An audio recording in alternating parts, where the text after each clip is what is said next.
अस्सलाम वालेकुम गर्ल्स। आज जो है हमने अपना न्यू चैप्टर स्टार्ट करना है which is strategy monitoring chapter number 11।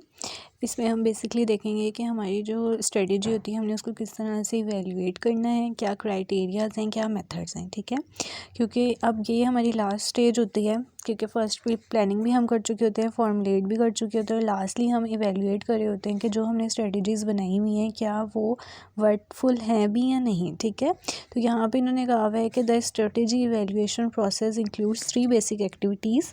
Number 1 है examine the underlying basis of a films strategy. यहाँ पे आप ये देखोगे कि आपने जो स्ट्रेटेजीज़ बनाई हुई हैं क्या वो बिल्कुल ठीक हैं या नहीं है। फिल्म्स की स्ट्रेटेजी जो चल रही है आपके वो क्या ठीक तरह से बनी हुई है या नहीं बनी हुई, क्या चीज़ें आपने अपने प्लान में शामिल की हुई हैं, क्या चीज़ें नहीं की हुई हैं, क्या क्या चीज़ों की जो आपकी टर्म्स एंड कंडीशंस हैं या जो आपके गोल्स एंड ऑब्जेक्टिव हैं क्या इन स्ट्रेटजीज से अचीव होंगे या नहीं होंगे।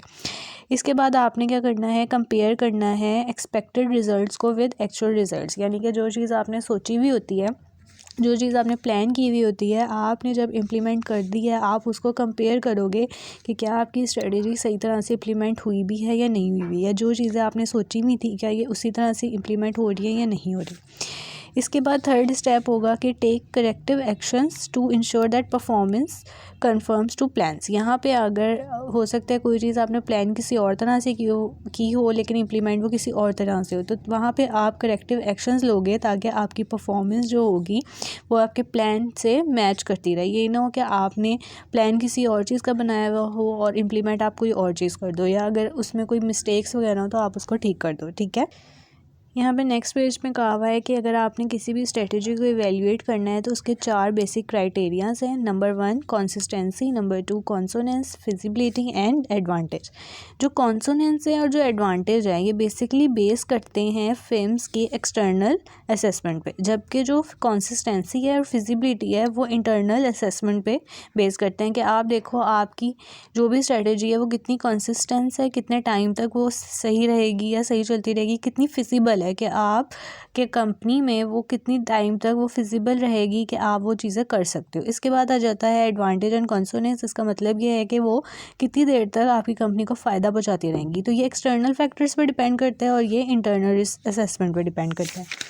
इसके बाद आ जाता है द 3 स्ट्रेटजी इवेल्युएशन एक्टिविटीज़। जो 3 एक्टिविटीज़ हमने पढ़ी थी वही यहाँ पे इन्होंने डिटेल में बताई हुई है। नंबर 1 पे क्या होगा, रिव्यू करेंगे आप अपनी स्ट्रेटजीज़ को। यहाँ पे आप EFE मैट्रिक्स और IFE मैट्रिक्स को देखोगे और एक रिवाइज IFE मैट्रिक्स और EFE मैट्रिक्स बनाओगे। ठीक है, और इसमें क्या क्या चीज़ें इंक्लूड होंगी। जो IFE मैट्रिक्स होगा वो चेंजेस जो ऑर्गेनाइजेशन की मैनेजमेंट, मार्केटिंग और इन डिपार्टमेंट्स में आती है उसको एलैबोरेट करेगा, जबकि जो एक रिवाइज EFE मैट्रिक्स होगा वो इफेक्टिव स्ट्रेटजीज़ को या अपॉर्चुनिटीज़ या थ्रेट्स को क्या होगा वो बताएगा। हो सकता है आपने जब पहले प्लानिंग में बताया हो तब कुछ कह लो सर्कमस्टेंसेस चेंज हो, और जब आप इम्प्लीमेंट कर चुके हो तब कुछ सर्कमस्टेंसेस चेंज हो गए हो, तो इसलिए आप क्या करोगे, रिवाइज दोनों चीज़ें बनाओगे ताकि अगर कोई चीज़ रह गई है तो वो आप इसमें ऐड कर सको और जो भी अगर कोई गलती आ रही है उसको ओमिट कर सको। ठीक है, इसके बाद यहाँ पे आप लोग देखोगे ये बात यही बताई हुई है कि आपने जब इंटरनल और एक्सटर्नल रिवाइज मैट्रिक्सेस बना लिए तो आपने क्या करना है, दोनों को कंपेयर करना है।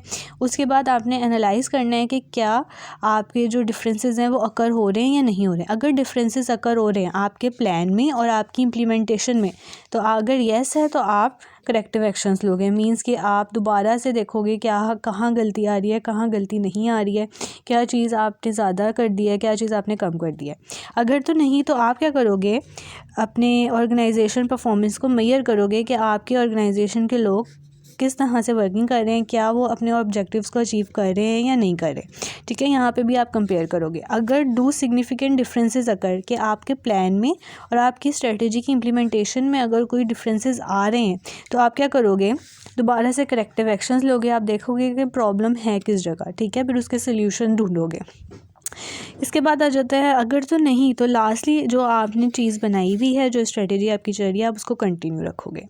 यहाँ पे आप क्या करते हो, नंबर 1 स्टेप में इन्होंने यही बताया है कि सबसे पहले आपने कर लिया ये सब, आपने क्या किया कि अगर आपको लगे कि आपके प्लान और आपकी इम्प्लीमेंटेशन में कोई ना कोई डिफरेंस आ रहा है तो आप रिवाइज EFE और IFE बनाओगे, देखोगे। हो सकता है किसी ना किसी डिपार्टमेंट में कोई चेंजिंग आने की वजह से ये हुआ हो, या हो सकता है कोई एक्सटर्नल फैक्टर इस तरह के हों कि पहले जो आपने प्लान किया हो तब कुछ और हो, या अब जो आप चीज़ें ले रहे हो कुछ और हो। जैसे लाइक हो सकता है जब आपने प्लान किया हो तब इन्फ्लेशन रेट 11 हो, और अब आप जब इम्प्लीमेंट कर रहे हो तो आपको कॉस्ट वो है वो 11% से 15% हो, तो ये बहुत मेजर डिफरेंस है। इसी के अकॉर्डिंगली कॉस्ट भी बहुत ज़्यादा बढ़ के आपके पास आएंगी। इस वजह से ये कुछ फैक्टर्स होते हैं इंटरनल एक्सटर्नल, जिसकी वजह से आपको रिवाइज जो है बनाना पड़ता है, और फिर देखना होता है कि क्या आपके प्लान्स और जो आपकी स्ट्रेटजीज़ हैं इम्प्लीमेंटेशन में कहाँ कहाँ डिफरेंस आ रहा है और कहाँ कहाँ डिफरेंस नहीं आ रहा है। और इसके बाद कंपेयर करके अगर डिफरेंस आ रहा होता है उसको ठीक करना होता है करेक्टिव एक्शंस लेके, और अगर नहीं आ रहा होता है तो आपने नेक्स्ट स्टेप की तरफ चले जाना होता है, और लास्टली आपने अपनी जो भी कोर्स है उसको कंटिन्यू रखना होता है। अच्छा, जो डिफरेंस आता भी है उसकी भी कुछ मैंने आप लोग को जैसे इंटरनल बता दी, एक्सटर्नल बता दी कि इन्फ्लेशन रेट डिफरेंट हो गया, कॉस्ट हाई वगैरह हुई है, इस वजह से होता है। बाज़ दफ़ा इंटरनली हो सकता है कि जब आपने प्लान किया हो आपकी कोई मशीनरी वगैरह जो वो तब ठीक हो, लेकिन जिस टाइम इम्प्लीमेंट कर रहा हो तब वो ख़राब हो गई हो, आपको उस पर एक्सपेंसेस बियर करने हो सकते हैं, आपको न्यू मशीनरी लेनी पड़ सकती है, या फिर आपको कुछ ना कुछ इस तरह के फैक्टर्स या कुछ इस तरह की सिचुएशन बन सकती है कि आपको कोई ना कोई चीज़ में डिफरेंस आ रहा होता है। तो उन चीज़ों को ठीक करने के लिए क्या होता है कि आपने अपनी दोबारा से IFE और EFE बना के एनालाइज़ करना होता है कि कहाँ पे गैप आ रहा है, फिर वहाँ पे आपने करेक्टिव एक्शंस देने होते हैं। यहाँ पे इन्होंने यही बात बताई हुई है, external opportunities and threads and internal strength and weaknesses वगैरह को आपने मॉनिटर करना होता है, और कहीं चेंज आ रहा होता है तो फिर उस चेंज को किस तरह से हैंडल करना है वो सारी चीज़ें बताई हुई होती हैं। ठीक है।